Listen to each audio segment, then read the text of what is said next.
ganito ang iniisip ko. Hindi siya lilitaw kung hindi namin ipapursue ng gusto. Ang pagkakaintindi ko, ang pag-surrender, pag sinabing surrender, I don't know, maybe the legalists can explain this. Pero ngunit ang pagkaintindi ko, ang surrender, kapag wanted ka, ang surrender, pupunta ka sa police station o sa, ewan ko, sa prosecutor, I don't know kung saan.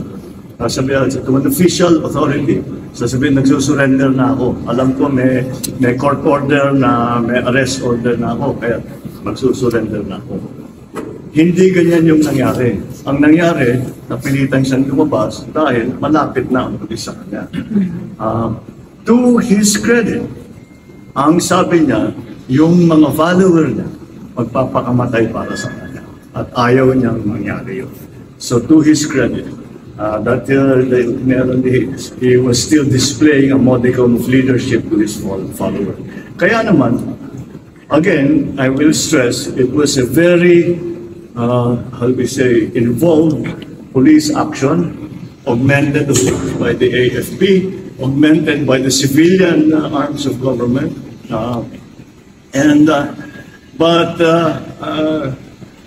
It was, once again, it was really through the efforts of what our policemen did. And once again, I stress that kung merong mang nasaktan, ay may galos lamang, may sugat lamang. No major injuries were sa tulukan, sa hirian. Ngunit wala namang nasaktan na, wala namang namatay, walang naparil. Dahil walang ulitin ko. Lahat ng pumasok sa KOJC compound, lahat ng tao natin, ni isa doon ay may dalang baril. Wala sa kanilang may dalang baril. Dahil hindi mo na malaman kung may dalang baril, iba yung nagiging usapan. Yung instruction ko sa kanila.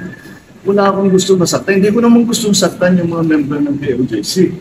Dahil tinutulungan lang nila yung kanilang sinusundan na leader. Bakit nila ba't natin sila sasaktan? Ba't tayo magdadala ng baril? So, gano'n na lang. And so, again, this is how it should be done. You can't do this without hurting anyone. You can't do this without shooting anyone. That is what police work is meant to be. And this is police work at its best. Kaya congratulations sa lahat ng ating mga kapulisan, yung na-involved, yung behind the scenes na na-involved.